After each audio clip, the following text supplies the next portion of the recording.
Hello dear CA foundation के प्यारे बच्चों, this side professor Shivam Joshi, आपका लॉ का भाई। बहुत सारे बच्चे एक सवाल पूछते हैं, वीडियो के डिस्क्रिप्शन में तो आपने पढ़ ही लिया होगा, नाम पढ़ के आपको समझ तो आ ही गया होगा कि वीडियो क्या है। हर बच्चा मुझसे आके पूछता है कि सर आप बोलते हो फाउंडेशन की पढ़ाई करते वक्त नोट्स बनाना चाहिए। देखो, आपने बहुत लोगों से सुना होगा कि 3 मिस्टेक्स, 2 मिस्टेक्स, 5 मिस्टेक्स जो लॉ के अंदर बच्चा करता है। मैं आपको एक ही मिस्टेक बताऊंगा और इस मिस्टेक को सॉल्व कर दिया तो कोई आगे कोई मिस्टेक होनी ही नहीं है। आप सब जानते हो कि हम लोग लॉ को समझ तो लेते हैं, लिखना नहीं आता। और लिखने की प्रैक्टिस करने के लिए, हमारा कमांड स्ट्रांग करने के लिए हमको नोट मेकिंग करना आना जरूरी है। अब हर सीए फाउंडेशन का बच्चा अगर नोट मेकिंग पे ध्यान दे दे, इससे आपका पढ़ाई भी हो जाएगा, रिवीजन भी हो जाएगा, और नए नए वर्ड्स और स्पेलिंग में जो गलतियां पेपर में करते हो ना क्लास की टेस्टों में, वो नहीं करोगे। आज मैं आपको कुछ pages from first chapter Indian contract act unit 3 ये नोट मेकिंग कैसे करनी है वो बताने जा रहा हूं। आप लोग चाहो तो इस वीडियो को देखने के बाद, वीडियो के कंप्लीट होने के बाद आप खुद से नोट्स बनाओ और कमेंट सेक्शन में लिखना मत भूलना, नोट्स मैंने बना लिए। क्या लिखोगे आप? नोट्स मैंने बना लिए। वीडियो को लाइक करना, चैनल को सब्सक्राइब करना, अगर अभी तक सब्सक्राइब नहीं किया तो बेल आइकन पे क्लिक करना, क्योंकि ऐसा ऑसम कंटेंट सिर्फ भाई ही आपको दे सकता है। तो बिना टाइम को वेस्ट किए लेट अस बिगिन। अब मान लो कि मैं एक स्टूडेंट हूं और आज मैंने डिसाइड किया कि मुझे यूनिट 3 के नोट्स बनाने हैं और रीड भी करना है, रिवीजन भी करना है। तो मैं आता हूं और मैं देखता हूं कि यहां पे कुछ थ्योरी लिखा हुआ है स्टार्टिंग में, यहां पे एक चार्ट दिया है, ठीक है चलो मैंने समझ लिया। अब मैं रीड करने बैठा हूं तो मेरे सामने क्या आ रहा है कि हमने पहले के यूनिट में ये देखा था, वो देखा था कि कॉन्ट्रैक्ट एनफोर्सेबल करना है तो क्या करना पड़ेगा। तो यहाँ पे एक लाइन लिखी है, पहले तो समझो वो क्या कहना चाह रहा है। वो ये कहना चाह रहा है कि अब हम डिटेल में डिस्कस करेंगे कौन से एलिमेंट्स है जिसके कारण एक वैलिड कॉन्ट्रैक्ट कानूनी तौर पर लागू हो सकता है। सेक्शन 10 कहता है एक एग्रीमेंट को कॉन्ट्रैक्ट अगर बनना है तो ये कंडीशंस को फुलफिल करना पड़ेगा। कंडीशन नंबर 1, पार्टीज कंपिटेंट होनी चाहिए। कंडीशन नंबर 2, फ्री कंसेंट से बनना चाहिए। Condition number 3, lawful consideration and object होना चाहिए। Condition number 4, it should not be declared void by law. तो मतलब मुझे समझ में आ गया कि मैं जब नोट बनाऊंगा तो सेक्शन 10 कहता है for agreement to be valid. एक काम करता हूं, यहां पे पेज ऐड कर देता हूं, ठीक है, और मैं देख के लिखूंगा। मैं स्टूडेंट हूं तो क्या लिखूंगा? सेक्शन 10 कहता है फॉर एन, देखो मैं स्टूडेंट की तरह गलती कर दिया ना, an agreement to be valid contract must satisfy the following conditions. Contract must satisfy the following. 1, 2, 3, 4। कितना इजी है देखो। सबसे पहले क्या लिखा है? Parties must be competent. मैं यहां पे लिख देता हूं, कलर चेंज करता हूं, कंपिटेंट पार्टीज। दूसरा पॉइंट क्या कहता है? फ्री कंसेंट होनी चाहिए। फ्री कंसेंट होनी चाहिए। तीसरा पॉइंट क्या कहता है? लॉफुल कंसिडरेशन एंड ऑब्जेक्ट होना चाहिए। तो इजी है ना, लॉफुल कंसिडरेशन एंड ऑब्जेक्ट। फिर चौथा पॉइंट क्या कहता है?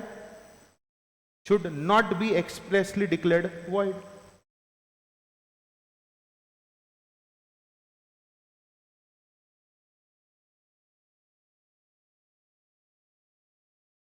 अब बताओ मुझे, जब मैं रिवीजन करने बैठा हूं तो मुझे सारे पॉइंट्स याद भी हो गए और मैंने कीवर्ड्स लिखे। क्या मैंने पूरी थ्योरी लिखी? नहीं।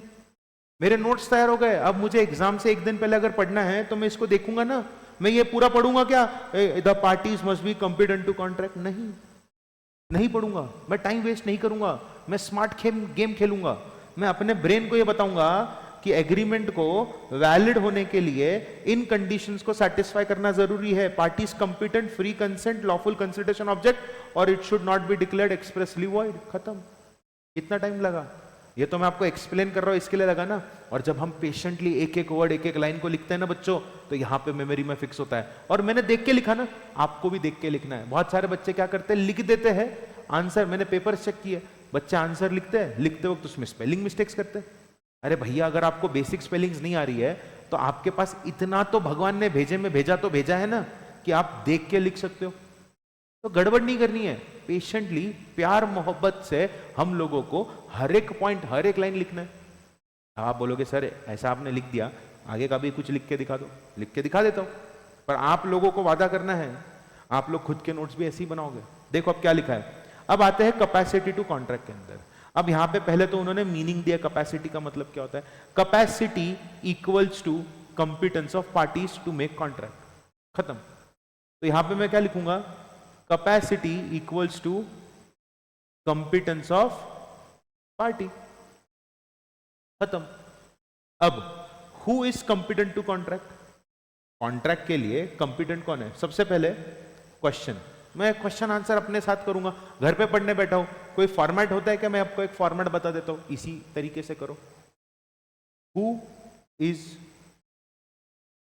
कंपिटेंट टू एंटर इनटू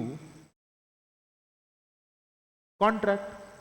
अरे भैया, कौन है कंपिटेंट एंटर होने के लिए in a contract? 1 2 3 major person of sound mind. और अगर क्वेश्चन में मैं इसको उल्टा कर दूं तो हु इज नॉट कंपिटेंट लिखना रहा तो मैं वहां पे माइनर लिख दूंगा। समझे क्या? और लास्ट में आता है not person not disqualified by law. बताओ, नोट्स भी बन गए और रिवीजन की रिवीजन भी हो गई। भैया, इसमें कोई रॉकेट साइंस नहीं है। इसी प्रकार अगर हम हर चीज के नोट्स बनाने लगे ना, तो हमारा टाइम भी बचेगा, स्पेलिंग भी स्ट्रांग होगा, कंसेप्ट भी दिमाग में लॉन्ग टर्म के लिए रिटर्न होगा। और मुझे एक बात बताओ, कहीं पे ऐसा नियम नहीं है कि मन से आंसर नहीं लिख सकते। आपको मन से आंसर लिखने के लिए मना क्यों किया जाता है? क्योंकि आप कुछ भी लिख देते हो।